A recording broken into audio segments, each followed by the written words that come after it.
Welcome. You're watching Burning Points on V10. Today's discussion issue is about Russia and Ukraine's war. To discuss about this issue, we have a journalist who is a specialist in political news and collecting news from the war areas. Nandakshi, welcome to our studio. Thank you. As we know that Russia and Ukraine are having war, so what do you think, what are the reasons and why is it happening?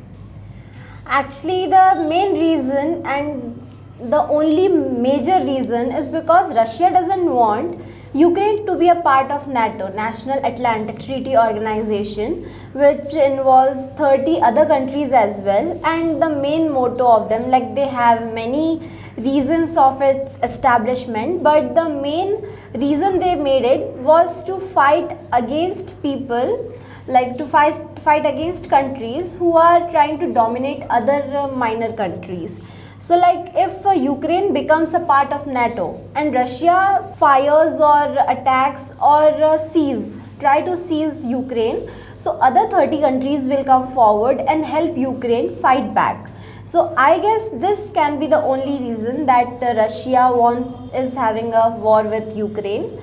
Also we can say that after Soviet Union was collapsed, so Russia and Ukraine were partners at that time, but now when it is collapsed, so Russia wants a dominance over Ukraine, an authority over Ukraine again, which is not possible if NATO helps Ukraine. So I guess Russia is trying to take small lands, and later it will occupy whole Ukraine. And I guess the strategy is understood by the authorities of Ukraine, so that's why they are not ready to give their small lands or people to Russia. So I guess this is also one of the reasons why the war is there. So talking about citizens, so what do you think, what are the casualties the citizens of Ukraine and Russia would be facing right now? Actually, I guess the main reason for not having a war is that because the innocents, the people who are not at all having strength to fight, or people who have the strength to fight but don't know how to fight, or people who have the power to fight and know how to fight but don't have the authority to fight. So people like this struggle a lot. While the leaders are busy finding out solution for the war or to stop the war, people are still there struggling. Where the politicians are busy in their office having lunch, having breakfast, some of the citizens are not getting proper food. Some of them are still there scared of their own life. They think that at any point of their life they may die. So I guess the main problem is obviously faced by citizens. So first problem can be psychologically, because today the war will end, tomorrow the war may end, or day after tomorrow it may end.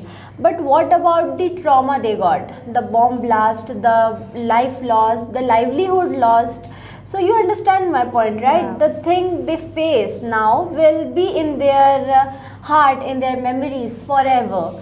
So, and the people, the old age senior citizens who wanted to live peacefully are in a trauma right now. The kids who are below 5 don't know why this is all happening.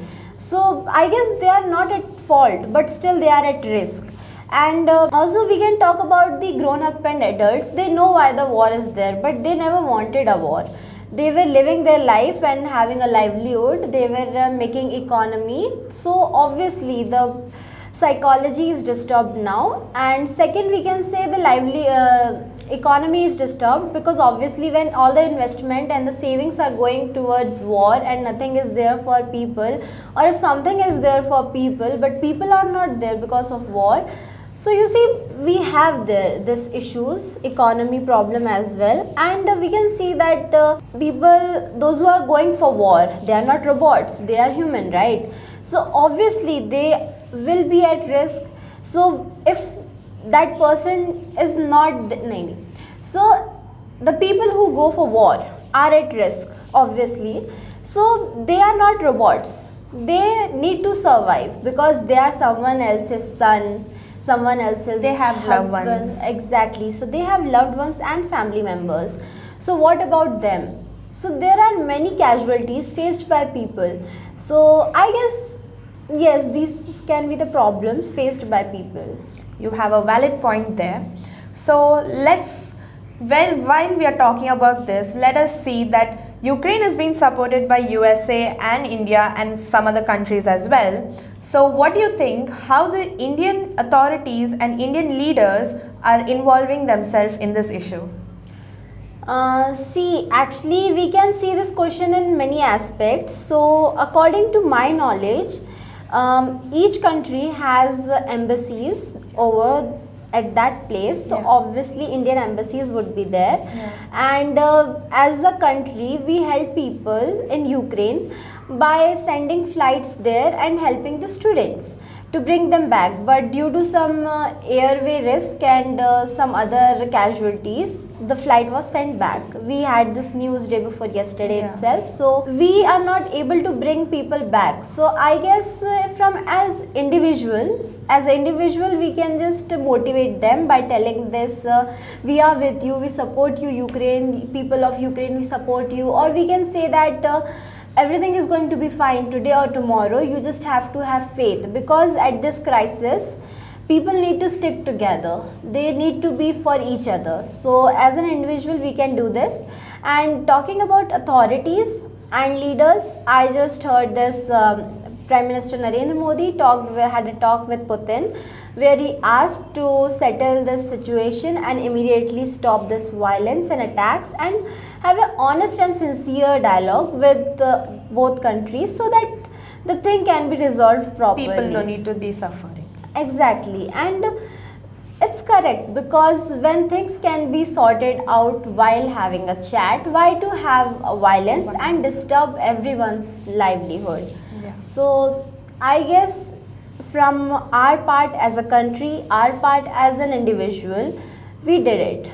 And if whenever they need any other help, we are ready to give it to them. Yeah. So, while we are discussing this topic, what do you think? Will the war continue or will it have an end? According to me, because I am not a politician and some other analyst who knows everything about war and politics and other political stuff, but if you ask my opinion on behalf of public, so I would like to say that this war should end. As I already said, it is danger to people's life, it is danger to economy, it is danger to enforcements and resources. While having a fight, a war, we are losing resources, fuel, we are losing bombs, we are losing everything that we need for future. Food, shelter. Exactly. etc. So I guess this all needs to be stopped right now, but there are things that we don't know, there are things that are not allowed to be out. So obviously there can be reasons why this war is not being stopped.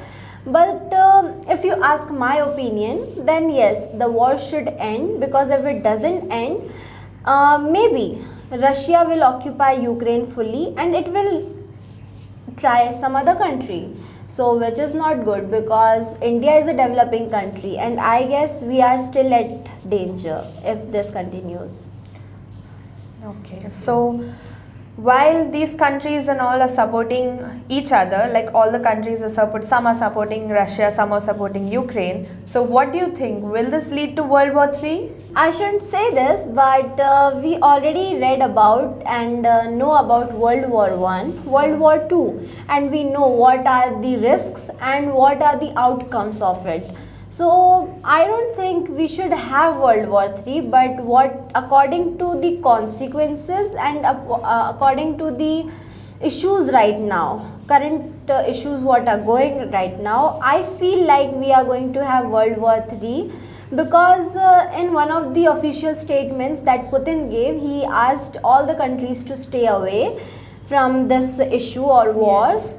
And also he said that if any country tries to involve in this issue, the consequences will not be good. So I think there can be, but we can see in a positive side that we have UN, United Nations, who is working for this kind of things. We have NATO and we have other organizations as well, which are going to help us avoid World War III. So if you ask me, I feel World War III won't happen because leaders, authorities, and people are there for each other and will avoid this World War III. So that was a great chat with you, Nandakshi. Thanks for enlightening us with all this knowledge of yours. So we just hope and pray that Ukraine and Russia's war stops and all the people live and have a peaceful life. So for more updates, please stay tuned to V10. This is Jessica Lambert signing off.